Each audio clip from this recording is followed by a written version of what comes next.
The Young and the Restless spoilers reveal that tension is brewing as Phyllis confronts Nick Newman and Lauren Fenmore. The arguments escalate as Nick and Lauren insist that Phyllis stay away from Sharon Newman. Phyllis, determined and uncompromising, flatly refuses. With a sharp look in her eyes, she warns Nick that if he has a problem with the way she lives her life, he better stay out of it. This is her fight, and she won't let anyone interfere. Immediately after the tense confrontation, Phyllis returns home and is shocked to find Sharon rummaging through her room. Furious, Phyllis doesn't hesitate to call Chance to tell him that she's discovered an intruder. To Phyllis, Sharon's intrusion is clear evidence that Sharon has something to hide, and she's determined not to let it go. But Sharon, with a cold and confident attitude, only sneered, as if implying that Phyllis was the one who could fabricate evidence to frame her. Despite Sharon's attempts to leave, Phyllis blocked her way, not giving Sharon any chance to escape. As the tension reached its peak, Sharon suddenly collapsed onto the sofa, gasping for breath and raising her hands to her head. Ringing in her ears, her vision blurred, and finally Sharon lost consciousness, her body falling heavily. Phyllis stood there, looking down at Sharon, half apologetic, half satisfied. Chance arrived shortly after and hurriedly checked on Sharon, who had just regained consciousness and looked weak. When questioned, Sharon confessed that she had fainted several times in the past weeks, which worried Chance. But Phyllis did not miss the opportunity, quickly accusing Sharon of pretending to be weak to divert attention from her guilt.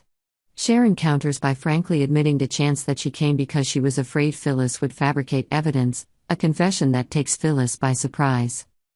For a moment, the truth dawns on Phyllis as she admits that she lied. Chance, with a stern look on his face, considers whether to arrest Phyllis for trespassing, but ultimately decides against it, reminding her that Sharon may seek a restraining order if the situation continues.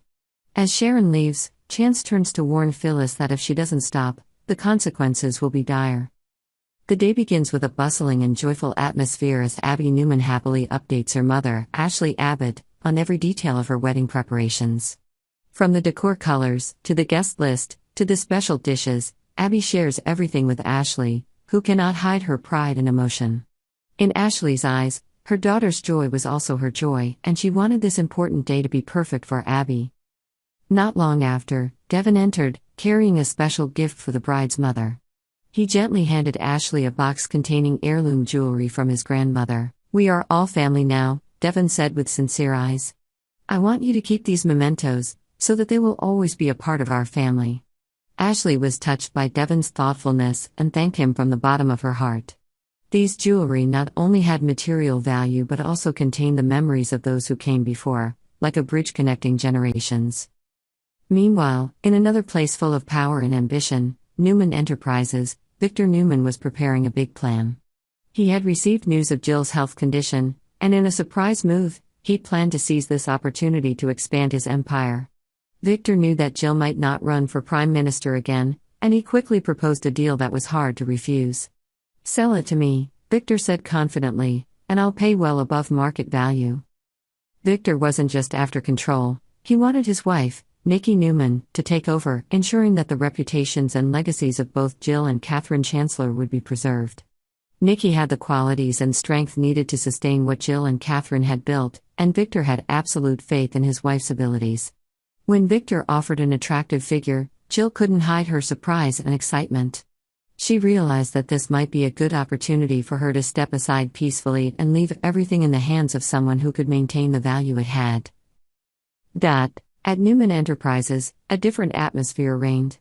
There was no joy in family stories, but instead, there was a lot of calculating and scheming. Victor Newman, the head of the Newman Empire, had heard about Jill's health condition and saw this as an opportunity not to be missed. Victor had always wanted to expand his power and maintain the family legacy, and he believed that this was the right time. Victor entered the conference room with a decisive attitude, ready to make a big deal. Jill looked at him, her eyes filled with curiosity. She seemed to sense something was wrong. Victor, wasting no time, got straight to the point. "I've heard about your condition, Jill, and I don't think you'll be able to continue running for Prime Minister. I want to buy Newman Enterprises at a price above market value, and I'll put Nikki in charge of the company." Jill, a strong and wise woman, looked at Victor with caution but also with interest. The amount of money Victor was offering was not small, and handing over the company to Nikki, a woman Victor trusted, could also help her preserve her legacy. Victor kept insisting that Nikki had the ability to preserve the values that Jill and Catherine Chancellor had worked so hard to build. Nikki will do this well, and you won't have to worry about your legacy. Both Jill and Catherine will be remembered forever, Victor said, his tone strong and firm. Jill smiled, her eyes flashing with surprise and satisfaction. She couldn't deny that Victor's offer was very attractive. The amount he offered was large enough to ensure that she could retire peacefully and watch her empire grow under the hands of a capable person. After a moment of thought, she said, "I will consider your offer, Victor. This is probably a good move for both of us." Victor was pleased, a smile on his face as if he had won without a fight. He understood that this was not just a business deal, but also a way to maintain and expand the influence of the Newman family. He believed that, under Nikki's guidance, Newman Enterprises would continue to grow and make its mark in the hearts of the people. At the same time, he also knew that with this decision, he had fulfilled part of his mission, which was to protect and develop the heritage he cherished. After leaving Newman Enterprises, Victor called Nikki, told her about his conversation with Jill and expressed his trust in her. Nikki was touched by Victor's trust and told herself that she would not let him down. Her life, once filled with challenges and twists, has now taken her to a new direction, one where she can demonstrate her abilities and passion, while honoring the values that Jill and Catherine have worked so hard to build. Subscribe to Y&R to stay up to date with the latest news on our channel.